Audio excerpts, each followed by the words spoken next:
The Seattle Seahawks just got more dangerous as a team. The more and more that I look at the big news from yesterday, the more and more I realize that John Schneider and Mike Macdonald just made the one weakness on this team not so much of a weakness anymore. I'm going to explain it all. Seahawks Today is presented by Prize Picks. I am your host, Will Ortner, and Stefon Diggs, his brother, Trevon Diggs. Yes, I caught myself.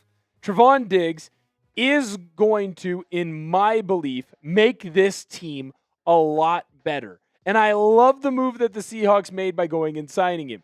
Everything that I heard him say at his little press conference or media availability yesterday made me believe that he's coming into Seattle to do the right things, which is go to work, be a part of this team, be a part of this culture, and make yourself better every single day. He has a unique skill set that the Seahawks can utilize to the max. And I know that there are going to be a lot of people that are going to say, Will, he is not the same guy that he was in 2021.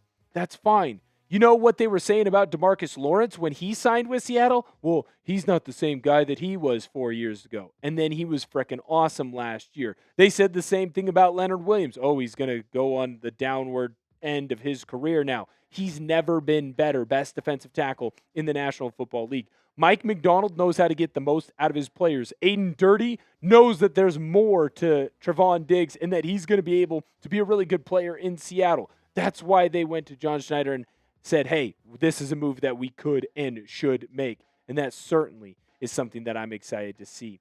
Hit the thumbs up button on today's video. We're getting into manifestation. You want Trevon Diggs to have his best years ever in Seattle. Maybe not individually, but his best successful years as a player. Hit the thumbs up video. I don't know if this actually works, but I'm going to tell you that it does because the special lady friend tells me that manifestation works for her. So John Schneider's always been one step ahead of the rest of the league in the National Football League. Hard Knocks talked about him being a rock star where most general managers are not seen. Well, our guy's a rock star because he does rock star things like build championship teams, build championship coaching staffs, and help build basically the best two rosters that the city of Seattle has ever seen completely in any sport. I'm not just talking about in the NFL. I'm talking about back when the Sonics were there, Mariners teams. John Schneider, he's built two of the best ones. When you look at the Seahawks cornerback room, though, there is a clear, I don't want to say issue, but frankly, there are. There are problems. You can look from a depth standpoint, and hey, this isn't the same depth that it had last year. You do not have that big, tall corner. There was a hope that Julian Neal or maybe Andre Fuller could turn into that. Maybe Nehemiah Pritchett could take the next step. Noah Igbenogany could turn the clock back. And I'm not saying that those guys aren't going to be able to do good things for this team. And I'm not saying that they're not going to be able to do good things for this team this upcoming year. But I think we all saw it against the Cowboys. There is a clear issue when it comes to this cornerback room, especially if there is one injury. So the Seahawks had to do things to make this team improve and make this team more dangerous. That cornerback room was rock solid last year. As frustrated as I got with Reek Woolen, because I know a lot of you did too, he showed up in big ways for this team, and he provided a different style of corner that the Seahawks didn't have before. So they went looking for that style of corner, and that's what they got in their two new corners between Tyrion Arnold and Trevon Diggs. Now, Arnold, I know he's not officially signed with Seattle. The expectation is he'll sign. We'll talk more about that here in just a moment. We're going to focus more on Diggs. He is a bigger corner than what you already have. He's over 6 feet tall. He is more of a man corner, although he has had some success in zone as well. Diggs is someone that can instantly be a potential plug-and-play for a guy like Reek Woolen. Did the Seahawks fix their Achilles heel? Go down below in our comment section and type Y for yes or type N for no. You might look at this situation and say, the Seahawks didn't have an Achilles heel there. Or, hey, it might not have looked great, but if they stay 100% healthy, you never notice any of these issues. Let me know your opinion, because for me, this is a clear yes. Seattle had something that they had to fix. And instead of being reactive or waiting, they were proactive and went and made some moves. I'm going to spend the rest of this video convincing you that I'm right, which is what I love doing here on the show.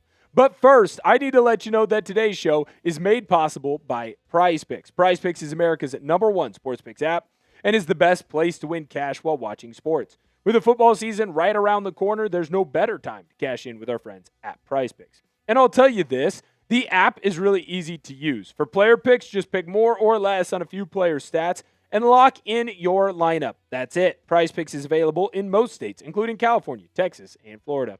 One thing I love is the new social feeds feature, where you can share PrizePicks with your friends and copy lineups with a single click. You can actually follow me on the app at BigWill7774 to see all of my lineups. I have a lineup for the football action going on later on this year. Quentin Johnston, more on his receiving TDs. Kenyon Sadiq, more on his receiving TDs. Jackson Smith and Jigba, more on his receiving TDs. New user offer. Best of all, play your first $5 and get $150 in lineups if you win. Just use code HMA when you sign up. That's right. PrizePicks just switched up their offer, so there's no better time to join. Lock in and win that first lineup. That's code HMA at sign up to get $150 in bonus lineups if you win your first $5 plus lineup. Look, I understand where some people are going to come at me and say, Will, Diggs was someone who relied heavily on his athleticism, and as you can see over the last 4 years, he has not been able to remain healthy and be on the field. When you have the injuries that Diggs has had, that is going to seriously impact your athleticism. Hand up, 100%. I understand what you're saying, and I get where you're coming from. But Diggs said in his press conference, hey, this is the first offseason where I feel like I'm not rehabbing an injury. I'm just trying to get better, trying to focus on my craft. In Seattle, he's not going to be asked to be the number one corner that goes around with the best wide receiver. He's going to be asked to live up to the best matchup that fits him. He's also shown that he can be a ball-hawking corner. Since 2020, that's right, I know a lot of people try and forget those times. I'm not going to say why, but since that time, there has been no one better at getting the football out of the offensive hands and into their defense's hands and then getting their team's offense on the field than Trevon Diggs. No one has been better when it comes to active corners in the National Football League. 20 interceptions for Diggs. Diggs is a solid man cover corner. Where you need to use him in this situation, he's been able to stand tall. Now, again, he is dealing with these injuries, so there is going to have to be an adjustment period for him, and he's going to have to learn how to do certain things again. He's probably already learned how to do those things again.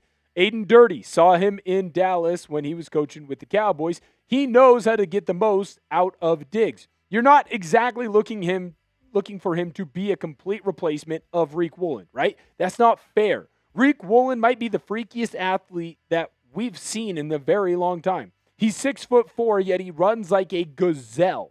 But what Woolen did really well was he was the big man matchup when you went up against bigger wide receivers. Well, in this division, you have to go up against Devontae Adams twice, Mike Evans twice, and I'm sure that the Cardinals have someone that eventually will catch the football. From what I've seen from their Twitter highlights, even the tall guys don't want to do that. You need someone in there who can play a little bit of man, yes, but when you need to match up against that bigger-bodied wide receiver, who is going to be the one that has success against them? I love Devon Witherspoon. I love Josh Jobe. I think they do a really good job. They are not big enough, in my opinion, to 100% handle some of those bigger wide receivers. We've seen both of them struggle with it. That's where Riq Woolen came up big. I think that Diggs can be that same guy, and I'm okay with him being a little bit cocky. I'm okay with him being a little bit brash as long as he shows up on the field.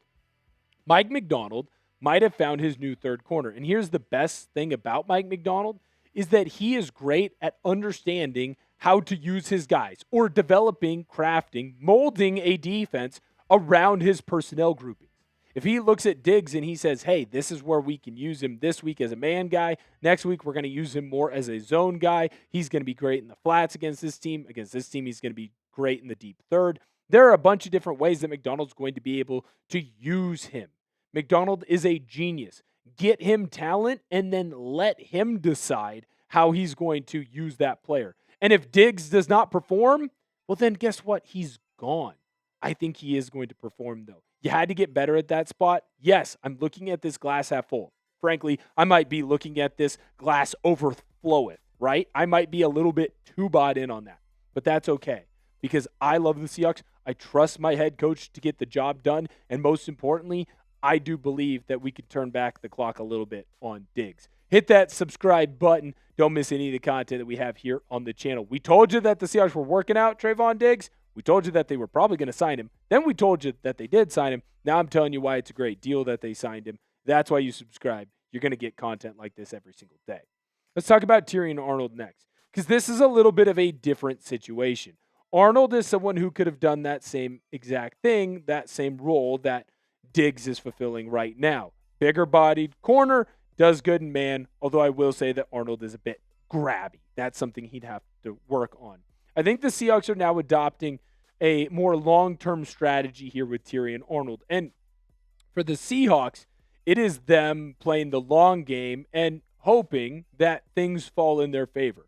Right now, Terrion Arnold, he's dealing, obviously, with some legal issues. He's going to be on the commissioner's exempt list, meaning he cannot play or practice with the team until he's taken off that list. It seems like they're going to wait until that legal process plays out, right? So if you're the Seahawks, there's no reason to bring Arnold in yet. We know from Adam Schefter and what he said yesterday that the Seahawks are still planning on signing him. They're just going to wait until a little bit later on in the training camp to do that. Makes sense. Smart decision there. Well, if Arnold ends up being able to play for the Seahawks, this is John Schneider playing chess, not checkers. You are getting a player that is a former first-round pick that has had success in the National Football League, that can play the style of corner that you want, or a version of a cornerback style that you like to use in certain situations, and he's going to be, obviously, a younger player for this team. He's also going to be a cheaper player for this team based on the contract that the Seahawks got him on.